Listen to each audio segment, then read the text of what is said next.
ఫిబ్రవరి 21వ తారీఖున శ్రీమతి లతా గారి ఆధ్వర్యంలో గిరినార్ మహాయాత్ర వివరాల కోసం సంప్రదించండి. నమస్తే, వెల్కమ్ టు సుమన్ టీవీ. నేను పద్మిని.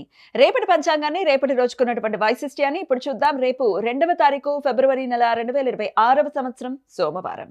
శ్రీ విశ్వావసు నామ సంవత్సరం ఉత్తరాయణం, శిశిర ఋతువు. రేపు మాఘమాస బహుళ పక్ష పాడ్యమి తిథి రాత్రి 1:52 వరకు, తదుపరి ద్వితీయ తిథి. ఆశ్లేష నక్షత్రం రాత్రి 10:47 వరకు, తదుపరి మఖా నక్షత్రం.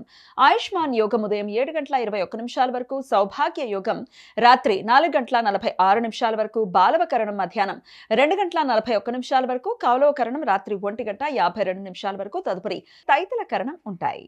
సూర్యుడు మకర రాశి శ్రవణ నక్షత్రం 3వ పాదంలో సంచరిస్తున్నాడు. చంద్రుడు కర్కాటక రాశిలో రాత్రి 10:47 వరకు, తదుపరి సింహరాశిలో సంచరిస్తాడు. నక్షత్ర వర్జం మధ్యాహ్నం 12:08 నుండి 1:39 వరకు, అమృతకాలం రాత్రి 9:16 నుండి 10:47 వరకు.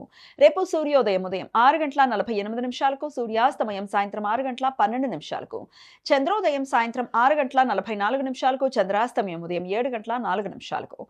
దుర్ముహూర్తం మధ్యాహ్నం 12:53 నుండి 1:38 వరకు, మరలా మధ్యాహ్నం 3:10 నుండి 3:55 వరకు. అభిజిత్ ముహూర్తం మధ్యాహ్నం 12:07 నుండి 12:53 వరకు. రాహుకాలం ఉదయం 8:13 నుండి 9:39 వరకు. గుళిక కాలం మధ్యాహ్నం 1:55 నుండి 3:21 వరకు. యమగండం ఉదయం 11:04 నుండి మధ్యాహ్నం 12:30 వరకు. దక్షిణ భారతదేశంలో రేపటి నుండి మాఘమాస బహుళ పక్షం ప్రారంభమవుతుంది. వైష్ణవ సాంప్రదాయం ప్రకారం రేపు ఇష్టి వైష్ణవ భక్తులు ఇవాళ అన్వాదానం రోజంతా ఉపవాసం ఉండి రేపు యజ్ఞం చేస్తారు. బుధ పంచశలాక వేధ రేపు పగలు 11:19 నుండి సాయంత్రం 5:02 వరకు ఉంటుంది.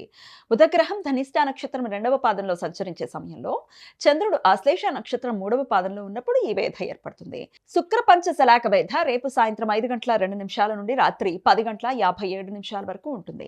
శుక్రగ్రహం ధనిష్ట నక్షత్రం 1వ పాదంలో సంచరించే సమయంలో చంద్రుడు ఆశ్లేష నక్షత్రం 4వ పాదంలో ఉన్నప్పుడు ఈ వేధ ఏర్పడుతుంది. రవి పంచశలాక వేధ రేపు రాత్రి 4:45 నుండి ఎల్లుండి ఉదయం 7:09 వరకు ఉంటుంది.